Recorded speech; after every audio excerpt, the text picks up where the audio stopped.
he is. Speaker number 5. Hope you enjoy the pie and peas.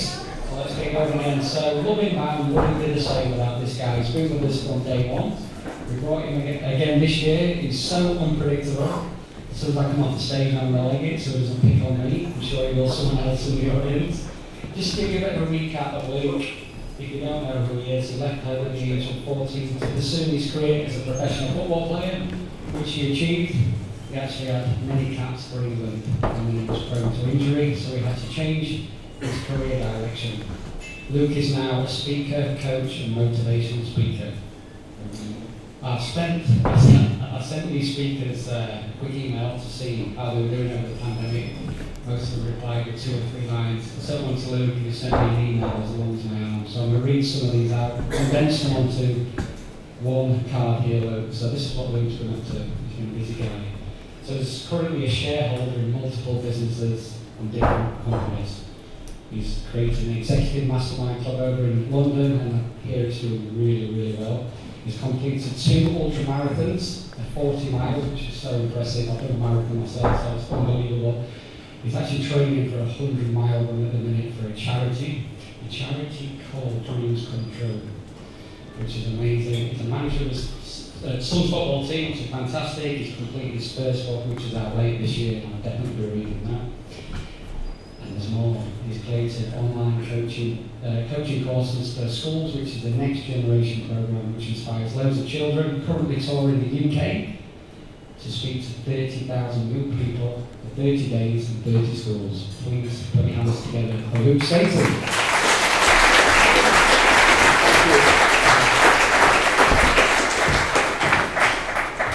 I actually wrote that email about 11:30 at night, laid in the bath with no water in. I was in the bath, read up, and then I remembered I forgot to send the thing. And I was going to send 1 or 2 lines, because culturally we try and play ourselves down a lot, I think, and I think we play ourselves down way too much. So I thought, I'm not going to fall into that trap.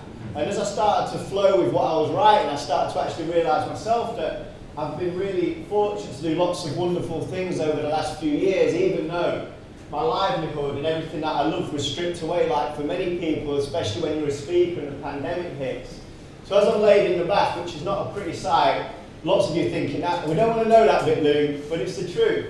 And I start to write, I start to feel excited about the things that I've done, more importantly than the things that I've done, the people I've met.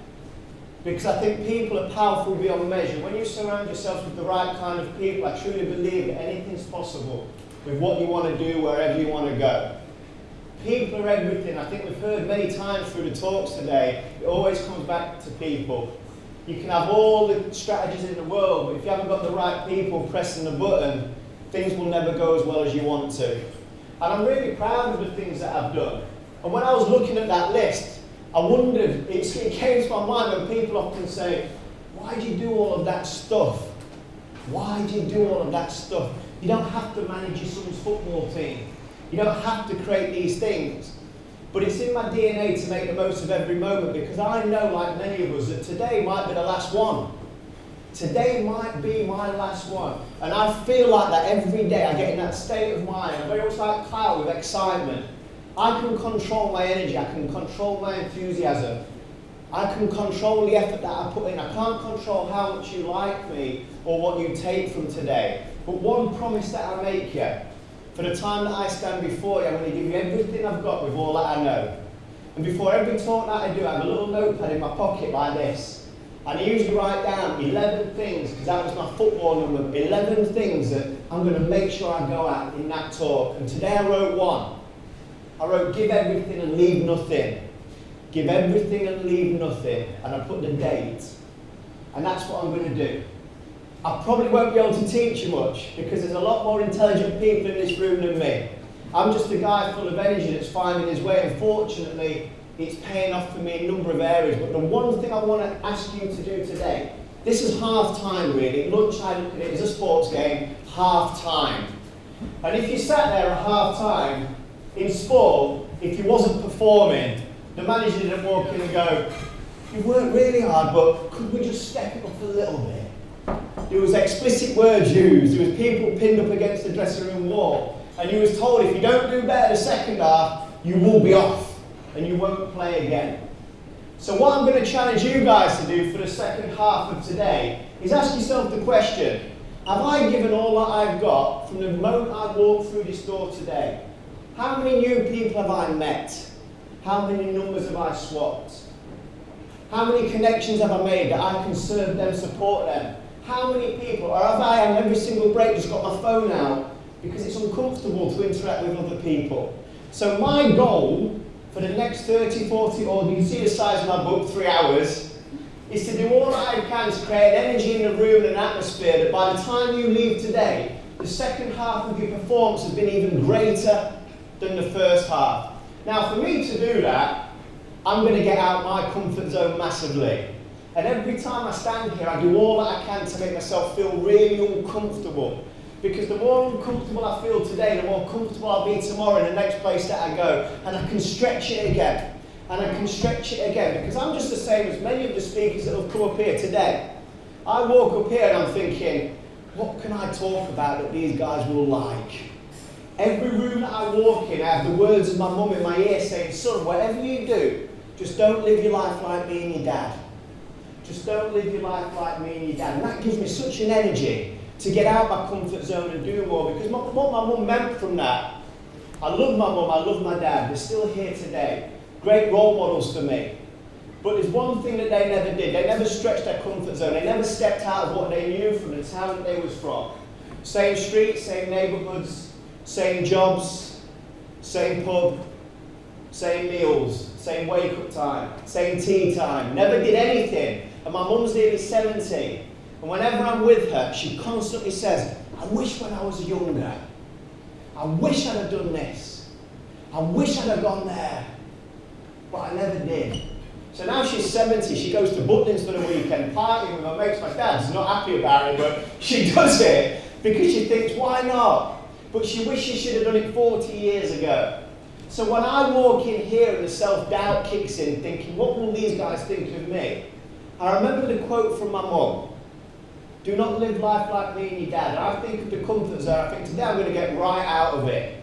If you choose to join me with that, amazing. If you don't, that's totally cool too. But I'm going to do all that I can to facilitate your growth for the next 30 to 40 minutes. Just put your hand up if you'd be up for joining me of stretching out your comfort zone in the next 30 minutes. Let's have a look. Wow, come on, let's have a look. And I was thinking when Carl came up here, I bet it's the most reserved round of applause he's probably ever had. Because I was fortunate to go to Boston and work in a college over there, and when you walked in a room, everyone stood up and everyone clapped. I was thinking, is this for me? I was like, I'm not that good, sit down. But in England, when you walk on, it's like, let's see what they've got then. Trying to prove you're wrong. Where in America, whatever you said, it was yes! I was like, wow, I feel really good. That little man syndrome, I started to feel 6 foot all of a sudden. But when somebody put their hand up in the room and said something, somebody next to them would pat them on the back and go, great question. But I've noticed in England when we do that, especially in the school environment, someone puts their hand up and asks a question, people snigger from youth upwards. So when we get to our age, guess what we stop doing? We stop doing that. And every time, every speaker on here will leave a room, I'll bet they get a DM saying, what about this? What about that? And I always wonder, I wonder why they didn't ask in the room. And it's often back to childhood when we put our hand up, ask the question, somebody laughs, so I'm not going to do it anymore. So we're going to go for it. I'm 43 years of age. Just put your hand up if you're in a 10-year category with me. Great, 10-year. Lots of younger ones too, which is amazing. So, has anybody heard of a song by a guy called Byron Stingley called Get Up Everybody? 1, 2. Which nightclubs did you two go to? Do you want me to sing it? Yeah, I do. In fact, what's your name? Matt.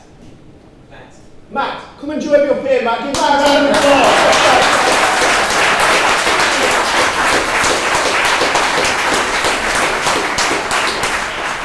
Good to meet you, Matt. So, what we're going to do...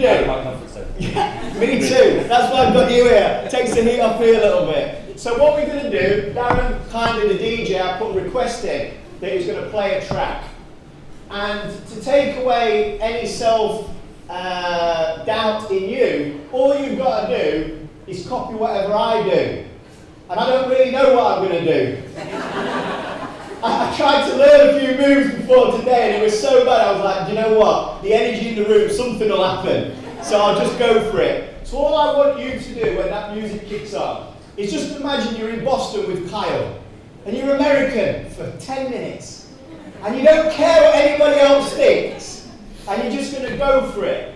And you're going to lose every inhibition that you've ever had in your whole life. And you're going to be like that little kid again that believed in the Tooth Fairy, Santa Claus. And you couldn't wait to check your pillow in the morning when your tooth had fell out. Or the night before, you'd be trying to ram it out to get a pound off your mum, your dad, your foster carer, whoever you grew up with. That's the mentality we're going to have for the rest of the day. Is everybody up for that? Yeah. What? We had a one woo. Is everybody up for that? Yeah. So what we're going to do, as soon as the music gets on, tuck your chairs in, stand behind your chair. Nobody is looking at you. They're only looking at us two. So you're fine. You're fine. So whenever you're ready, Darren.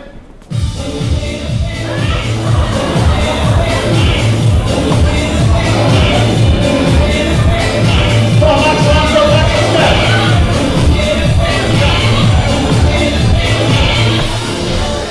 Start steady. There you go. Come on, let's go.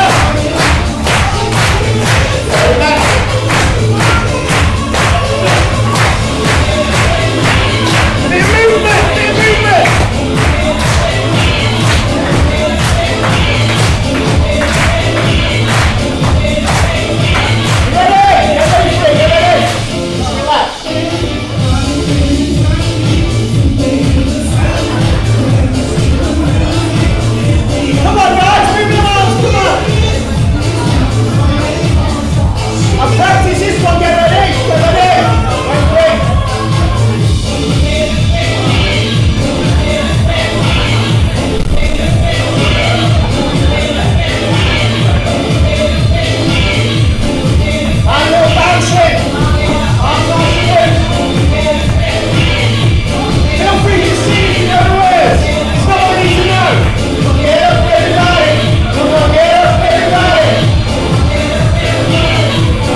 Okay. Oof. I just need a minute. How do you all feel now you've done that? A bit sick. Sorry. Wonder how many times we'll hear today. It's beer garden weather out here, isn't it? I was down at the bar, there's a few of you there having a pint, so I thought this will definitely work well after lunch because some of you are already drinking, so at least that'll get rid of the inhibitions. Thank you so much for participating. I really appreciate it. So, how to live life true to you. How to live life true to you, and I think that's something that, a mantra that I do my best to follow. As you'd seen, it'd be a lot easier for me to repeat something I've already said here before, knowing there's lots of different people, but I want to challenge myself to talk about new things, and an area of people's lives, and I heard it through today, through the different speakers, was authenticity and being true to who you really are and finding what your personal identity is. And I think often we don't really know because we grow up in environments that place our personal identity upon us. From the things that we see, the places that we go, the people we're born with. And we have no choice in that. And we remember the words that's given to us. We remember the limits that people put upon us too. And if every single day we could just stretch that comfort zone like you did, like Max did. Imagine Max has come for a day out and he's rocking to that track. But promise you, the next meeting he goes into, he'll have a little bit more. He'll share what he's done today. And people will start opening your videos, Max, on that with Vidyard. You send that video, you get more likes than any product you could offer. Put your hand up if you would love to feel empowered, to really live life true to who you are, and you would love your family, friends, and loved ones around you to all do that too, like my mum didn't. Put your hand up, let me have a look. And I think lots of you will be. Lots of you will already be doing it. I just think there's always a little bit more. I thought I was 3 years ago, but I wouldn't have done this 3 years ago, but I wanted to. But guess what I'd have been fearful of? Remember, we're American, you can answer. What would we have been fearful of?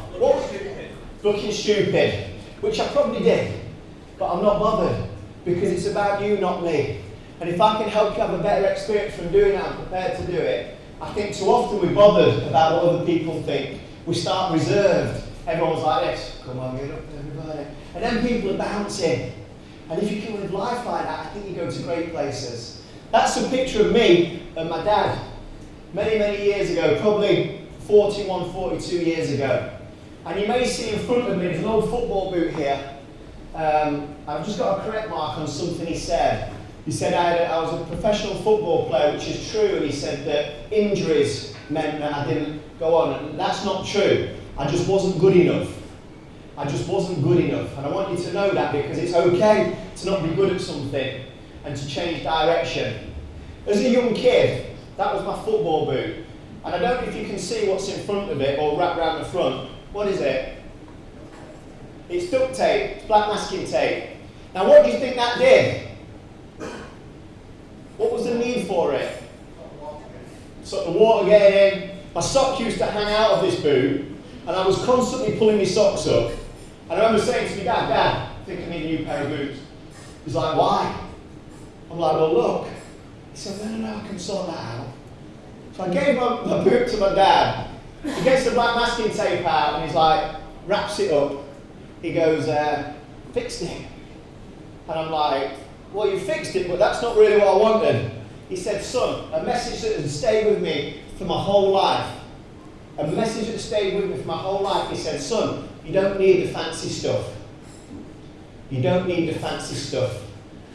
Chris and Carl talked about we don't need the video cameras, the whole setup. He said, son, you don't need the boots. It's the person wearing the boot which makes a difference, not the boot. It's the size of the heart which will define how far you go and how well you do. Not the stuff that you've got, and not the resources that you have. And every talk I do, I take that with me because I really believe in life that where we start, we have no choice. Where we finish, I truly believe whatever environment you're from, you've got a choice to make a little bit more of it than you could have done if you don't do anything. Two types of people I've met over the last decade or so. One type that blame their circumstances and environment and they use it as an excuse for failure. Another type of person that use their story as fuel for a better future. I'd like to hope I'm doing the second one. I hope I'm doing the second one, I really do. Because whatever you've been through in your life, you have an opportunity to do something with that, share it, create more for the next person. And my dad, when he used to do that with the boot, he used to really, really give me an extra bit of determination, because he used to say to me, son, when you're playing against other kids and they've got brand new boots, flatten them. I said, what do you mean by flatten them? He said, when they've got the ball, they've got the boots that you want, so take them off them, not literally. Go and show them. You don't need the fancy stuff. And it gave me an extra bit of desire and commitment. And I did go on to become a professional sportsman. And at the age of 9, I was wearing boots with holes in. At the age of 15, I remember being stood on Wembley Stadium about to represent my country at 15 years of age in front of a packed arena. And my family are in the crowd. And I always remember looking down, and I was no longer wearing boots with holes in. I was now sponsored by Adidas. From holes in boots to being sponsored by Adidas with the rest of your teammates singing God Save the Queen. So I know where we start might not always give us the best start, but I believe if we've got enough inside of us and we don't worry about the resources, we can go to magnificent places. And as you're sat there now with your pen and paper that you've all got ready to go, I want you to write down one person's name that's done something for you like my dad did for me. That said something, done something, gave you something that might not have happened if it wasn't for that person. Because that guy there, my dad didn't work from the age of 30 due to ill health. He used to walk us an hour to school and walk us an hour back. The sacrifices he made to get me to football practice was unbelievable. I was the only kid that had a Skoda. For those of my generation, was Skodas cool 30 years ago? No. Every joke in the book, I said, Dad, can't you get rid of that Skoda? He said, son, brilliant miles per gallon. I'm like, Dad, I'll get ripped at school. Not bothered, son, deal with it. I always remember the registration plate. It was J818 LVL. That's how scarred I am from the Skoda. So I want you to write down a person's name that said something or done something for you, any part of your life that's inspired you to be sat where you are today. You've got 30 seconds, off you go. Write down the name. It might be a teacher, it might be a family member, it might be someone that's not here anymore.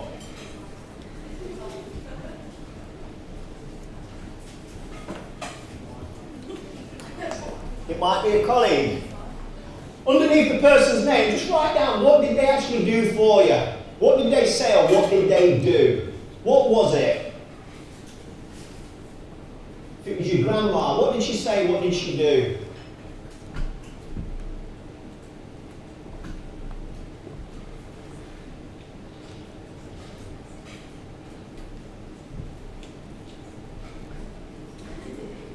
Who would like the opportunity? Because I believe every time you do more is an opportunity. Who would like the opportunity to share who their person is and why, please? Remember, we're in America. Who have we got? Someone's got a hand up. What's your name, mate? Tom. Go for it, Tom. Stand up, Tom, so we can all give Tom a big round of applause, guys.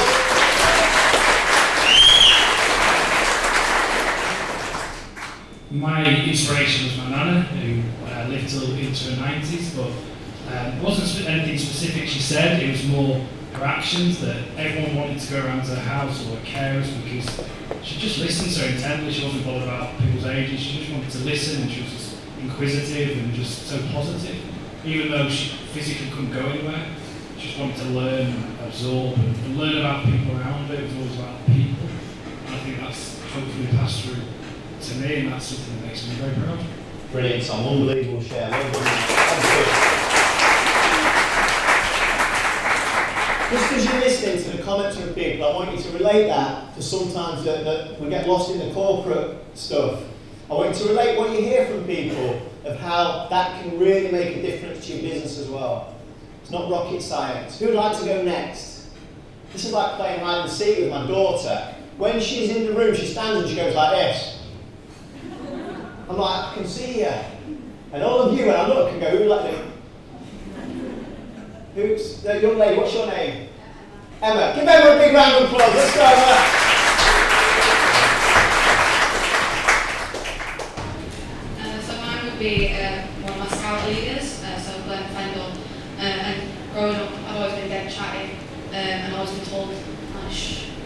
he taught me it was okay to talk up and speak up, and that kind of motivated me to kind of speak up and stand for what I think is right. Good girl. Well, how long ago was that, Emma? Oh, I was like 6. You were 6? Yeah. So how many, that tells how old you are. I shouldn't ask that Like question. 20 years ago. 20 years ago. And what, do you notice what she said? When I asked, what did she read out straight away? What did she say? What didn't just say Glenn, what did she say? Full name. Isn't it amazing how we remember the full name of that person? Give Emma a big round of applause. One more, please. One more person, please. Who would like to do it? Come on. No. Thank you. What's your name? Lauren, and as one of the 2, I think, Americans in the room, I felt really obligated to stand up and share. Thank you. So it was a coworker actually, and sometimes I think it's the people who believe in you when you don't believe in yourself. And if they do that long enough, then they instill that, then you get that instilled in you. And I had a colleague who, she was actually my boss, and I was given a really demanding high leadership role that I did not, imposter syndrome all the way. And she just was constantly feeding into me all the ways that I should feel that way. And that was 6, 7 years ago, and I've carried that then in every role I've had since then. But if she hadn't done that at that point in my career, I think I'd be at a very different point than where I'm at. All from one person doing that. I've not ever, when I've done this, nobody's ever stood up and gone, my boss taught me how to do spreadsheets. They're tasks, but this is different. That's the emotion, that's the heart. Thank you, Laurie. Give Laurie a big round of applause. Thank you. Mine was very much like you, Tom. That was my nan with my son when he was younger. My nan's no longer here, but my son's about 3 there. And you can see the joy on his face from another human being. And my nan was the one that used to stand in front of the football goals when I took penalties at her. And she used to dive around like a crazy woman. And I thought that was normal. But we're not all fortunate to be around people like that. And I think it's as we get older, we start to recall moments. I heard a great quote by a lady called Anne Beattie, a poet and a writer. And she said, we forget the years, we remember the moments. We forget the years, we remember the moments. And for me, that moment there captured the joy of my son with my nan. That's something I want to do for others. That's something I want to achieve. I was in a local bar quite a few years ago. My nan had been passed away for probably 3 or 4 years. And I went to the bar and I ordered a few drinks. And as I turned around, this guy looked at me and said, are you Luke Staton? So I'm from a small town, definitely not famous, small town, everybody knows everybody. He said, are you Luke Staton? I said, yes. He said, how's your nan? And I said, what do you mean? He said, well, did you used to live on Avon Rise when you was a kid? I said, well, my nan lived on Avon Rise, and I used to spend a lot of time at her house. He went, you're the annoying little kid, aren't you, that used to kick the football against the metal garage early on a Sunday morning, when me and my brother was feeling rough. We could just hear, boom! Boom! So I would be out there just kicking a football against the garage. He said, yes, that was me. And he said, how's your nan? I said, she's no longer with us. He said, I thought so. And I walked off my drink, and it caught me in my tracks. I thought, what does he mean he thought so? Because my nan left that neighbourhood 25 years before this conversation with this guy. She left there when I was tiny. I was thinking, how does he know? So I said, excuse me, I said, how do you know, what made you say that? He said, every year, for 25 years since your nan left our estate, me and my brother used to get a birthday card and a Christmas card with a £5 note in. And she did that for 25 years, and all of a sudden, it stopped. So we knew something must have happened. And I was blown away by the act of kindness. I rang my dad straight away. My dad looked after me and he had no idea that she was doing it. Because she wasn't doing it for any other reason that she wanted to. And she was so kind, such a loving, generous, kind person. She would be the best person in any business in the world. Because she would inspire kindness, empathy, listening.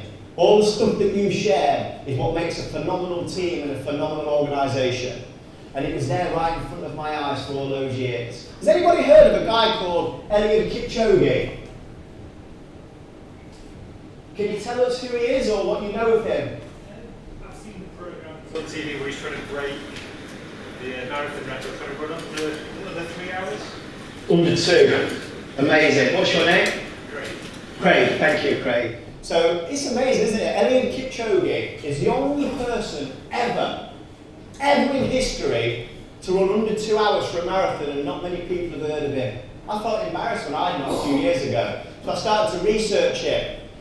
And this guy created a mission, just like a business. Now I want to keep relating it to that. So he created a mission. His dream was to run under the 2 hour marathon. Scientists said it's impossible until the year 2075. Physically impossible. It defies science. But he didn't listen to them because he had a greater purpose. And actually the dream wasn't the run. The dream was a bigger purpose behind the run, which I'll come on to in a moment. So he sets off from his training camp for a full year. And he gets to the day. He's all pumped up and off he goes. And he's two minutes over. Imagine a year of training and you're 2 minutes over the time. Now his team could have easily gone, do you know what, Elliot, this is tiring. We're going to go and do something else. We've been offered another opportunity over there. Someone's going to pay me a little bit more money, so I'm going to go over there. Every single one of his team stayed with him for the following year through training in Kenya. And it gets to the race day. And I'm going to show you a little video now for those who haven't experienced this. We're not watching the whole 2 hours, by the way. It's on Sky Documentaries if you want to watch the whole thing. Here's just a short video that is going to play when somebody comes up here and shows me how to press play. And just press that, okay.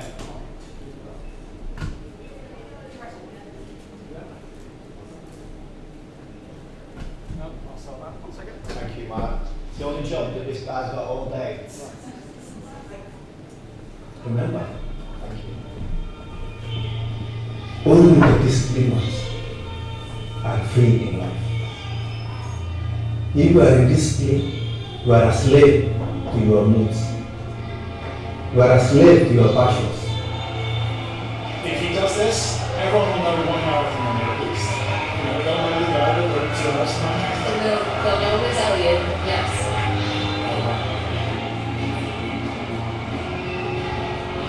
The scientists in the old world, they obtained the first human being to run under 2 hours in the year 2075. But I have proved them wrong.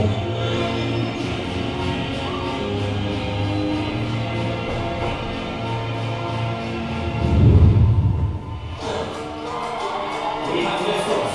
Apollo Kipchoge is up and away. And the challenge, very easy to say, to run 26.2 miles, 42.2 kilometres in under 2 hours.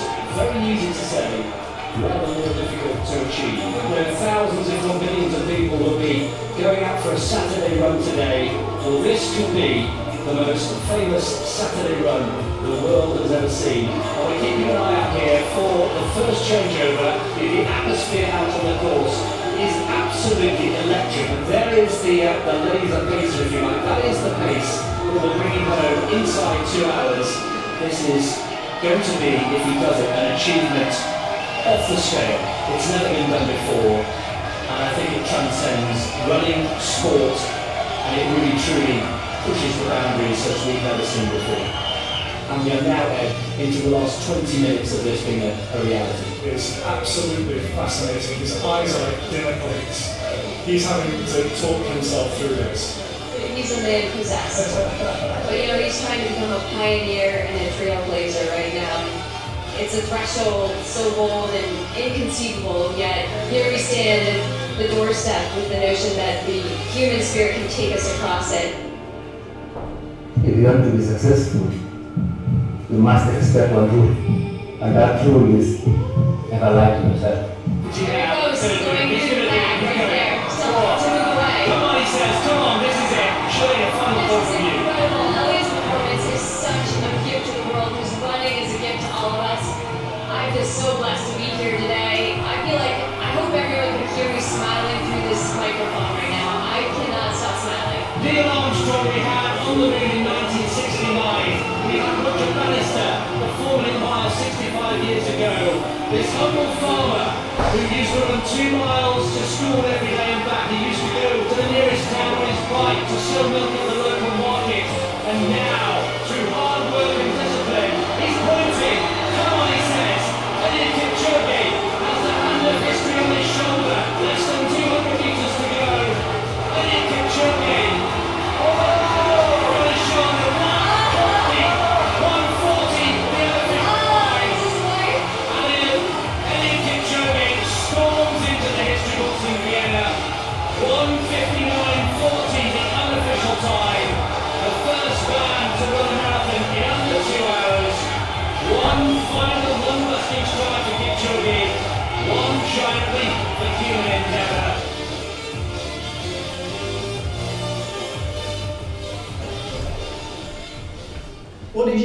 this on the video.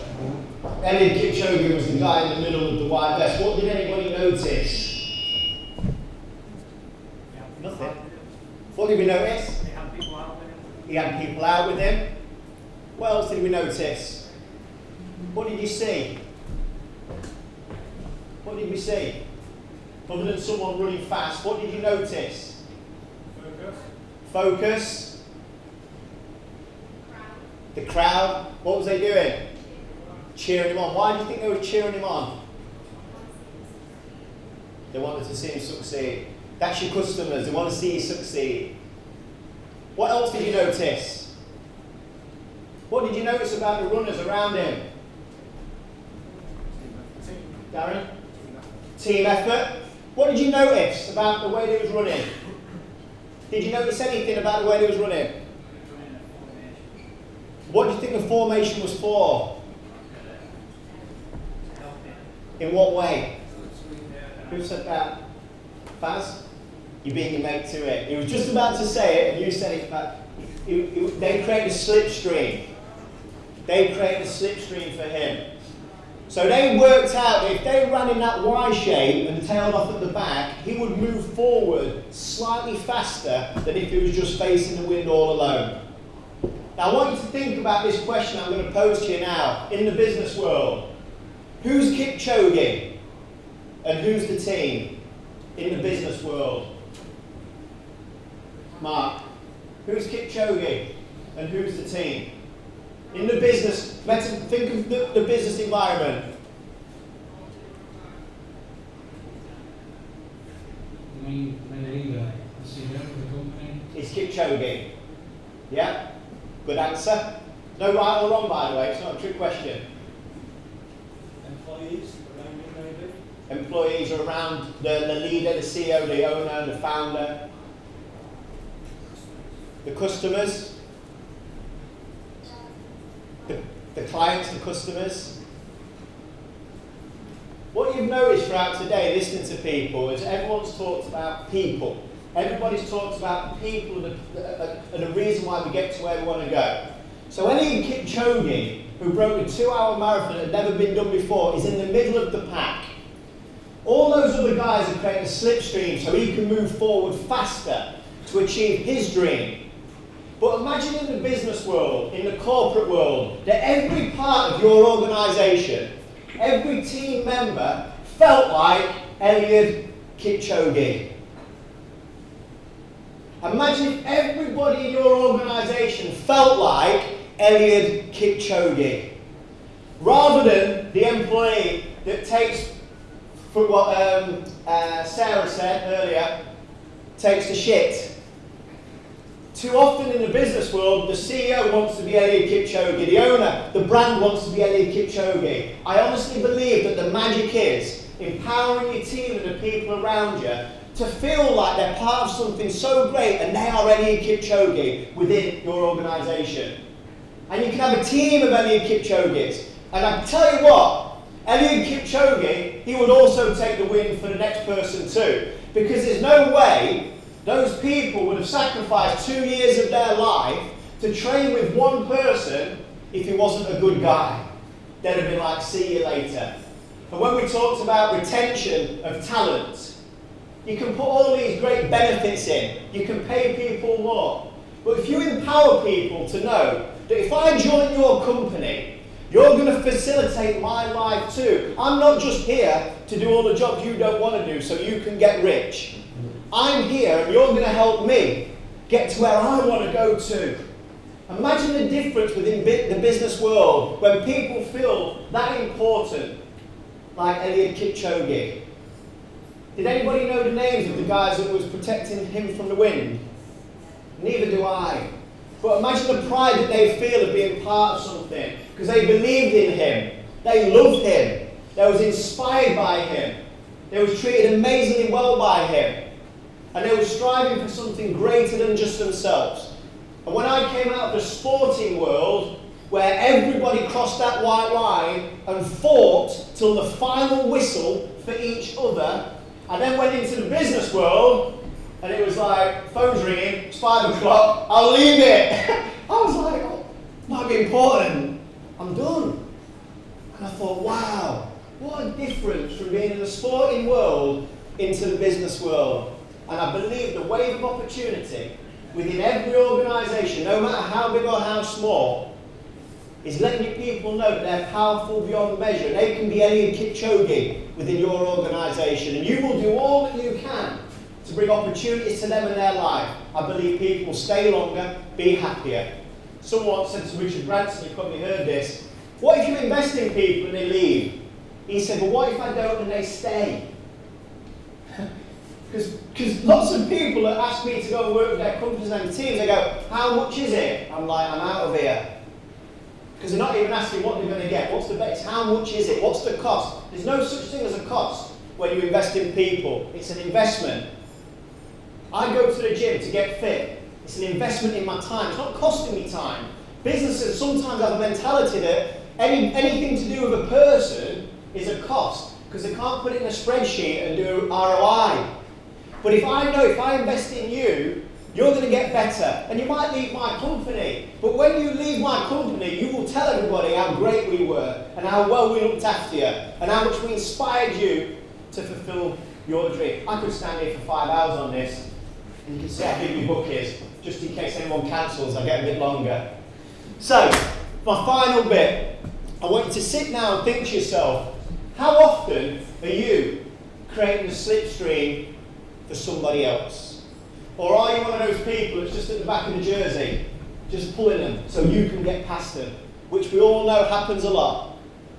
Are you one of those people that takes a slipstream? I truly believe in life we get to the places that we want to get to when first and consistently we're prepared to take the wind for the other people. Because if we're prepared to do it for them, guess what they're prepared to do? Remember, we're Americans for 20 minutes. Thank you. And you was one of the people that had a pint at lunch, that's why you're talking. Thank you. If we do it for them, they'll do it for us. Every single one of you, Laurie, Tom, and Emma, that stood up and spoke about people that had inspired them in their life, not one of them said they taught you anything. It was something that they made you feel. They made you feel empowered, they made you feel special, they made you feel great. Hence, 20 years later, Emma's talking about when she was 6 years of age, of a guy called Glenn Fennell, I think his name, that inspired you to be who you are today. It's not difficult. Now sit down, I want you to write down the last time that you can remember somebody created a slipstream for you that enhanced you, like Laurie talked about that person, and somebody that you've created a slipstream for. Now often the second part people go, I can't remember creating a slipstream for anybody else. Now you will be doing without knowing it. Off you go, you've got 30 seconds. When someone's created a slipstream for you, when you've created one for them, off you go.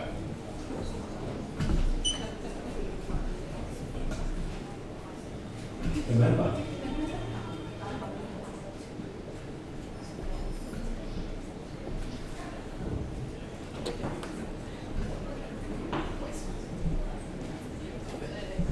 You can use a business example of when someone in your business has created a slipstream.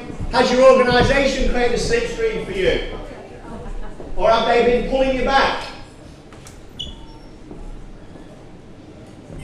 How many times do you hear people moaning about the place that they work, moaning about everything that's wrong? And I just say, leave.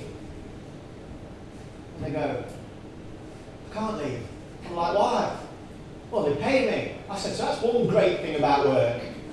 How many holidays do you get? 30 days, that's amazing. Do you get a pension? Brilliant. And all of a sudden they're going, it's not actually that bad, is it? I went, no. But we often focus on the negative, not the positive. And if you're that unhappy, just leave. Because you might not be here tomorrow. So why spend 30, 40 years every day going somewhere that you don't want to go and moaning about it? Make the change. Has everybody got an example? Who would like the opportunity to share an example of when you've created a slipstream for somebody else? Remember, we're not English right now. We're Americans, aren't we? And we speak up. Who would like to share an example? And I hope this doesn't resemble the lack of slipstreams that you've created. Put your hand up if you did write something down. Put your hand up if you did write something down. So Chris will share an example Give Chris a big round of applause. So, yeah, a colleague of mine had recently started a business example, was looking to get into some discovery calls, didn't know how to do it, so I said I'd invite her on a call and just get her to run it. So I would just always just leave her to run the call and then kind of sit back. So I get involved if you need me to, but we will find it. I don't need to just leave her, and she now does the role. Brilliant. So simple, isn't it? Well done, Chris. Thank you. Who else would share when they create a slipstream? And I know we don't like to talk about the good things. Jessica, what's your name? Lewis. Go for it, Lewis. Thank you. I say where I can't think of anything. Right, I know one. I lost my job because of COVID, and I had to support myself. And I wasn't eligible for furlough. I know a lot of guys got furlough. It was great watching all while I get pissed. I was really sad. But I remember seeing a girl that lost her job as well, and she did graphic design. And I needed someone to help me out. Now I could have done it cheaper, like outsourcing it somewhere overseas and getting someone online to do it for Fiverr. But I ended up paying her part of the profit to try and support her, and she was starting her business, and minimising my own profit and my own margins to try and support someone else that was also going through a shit time as well. So fantastic. And Lewis, just on that, so short term you sacrifice your profit margins, but I truly believe long term the margins will grow with that philosophy. People want to win today but don't think of tomorrow. You could have easily thought, I'll make more for me, but now you've got a fan there, someone that will support you at some point in your life. I truly believe that happens. Well done, mate. Thank you for sharing. One more, please. Young lady has a massive smile. Does that mean you've got something to share? Emma, you know the lady right in front of you that's trying to turn away from me now? And your mate with the red dress that's laughing, you can go after her. All right. What's your name? Sophie. Go for it, Sophie. Give Sophie a big round of applause.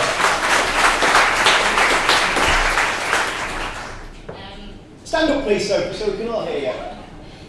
I'm a graphic designer, and I feel like I've helped my colleagues, i.e. editors here, achieve their challenges and goals and deadlines within the workplace to make sure that they get what they need to.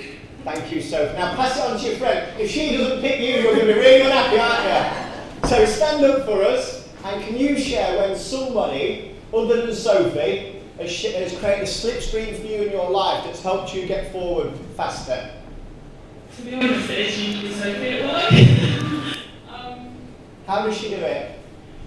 It's usually if I need something super urgently, I need to put in like an e-shot or on a social, and she just will do it like show. Do you ever feel uncomfortable asking her for help?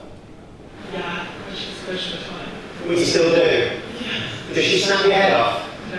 What does she do? She just does it. Sophie, I would have you in my team all day long with that mentality. There's nothing worse, is there, than feeling like when you ask someone for something, they're going to roll their eyes or moan about it. Give the two girls a big round of applause. Thank you. Two messages that I'd like to leave you with. I'm going to show you a real short video and then a little poem that I'd like to read to you all just to finish my speech.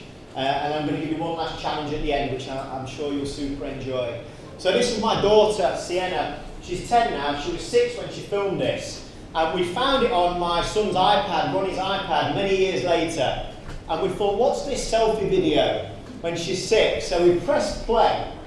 And it blew my mind of how such a young person can articulate a situation in their life, then put it into a story that has real meaning. And she presents this way better than I could ever do stood here. So I'd just like us to watch this video and really listen to the message behind the words of which she says. Thank you. Oh, brilliant. Thanks, Mark. And I just want to tell you that don't put pressure on it. So I'm going to do like calmness and really good things that keep you like happy and not scared. So confidence. You need to be brave to do that. If you want it that much, you get it yourself without any help. But if you don't want it that much, then if you want it that much and you don't work hard for it, then you're not going to get it, are you? So you need to be brave and confident. If you want it that much, get it. That's two things. Okay. And I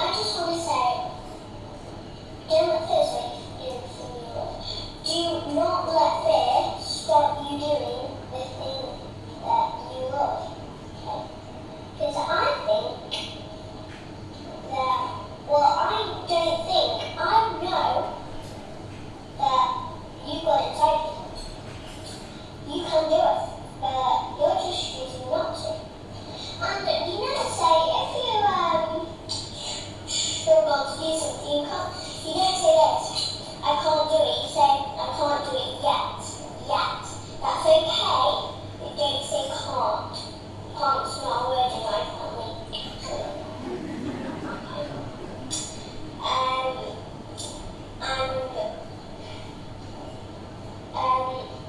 And the other thing I want to tell you is, it doesn't matter what people think.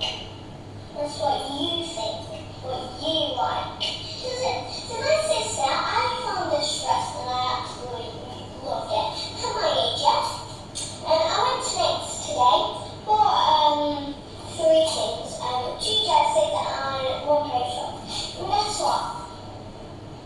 Go today, look for that dress and it's not there. But my sister didn't like it. But I really did and I'm wanting to get it. But I didn't because she didn't get it for me. My mum would because she was there. But my sister didn't like it, but I was like, I really like it. So go today, go find that dress and it's not wrong. Yeah? It's not wrong. So then, get 2 dresses. But I really wanted that. So what I'm saying is, other people don't like it, and you do, you get it. Yeah? So that's what I think. That's what you think. I'm not good. I'll be minutes.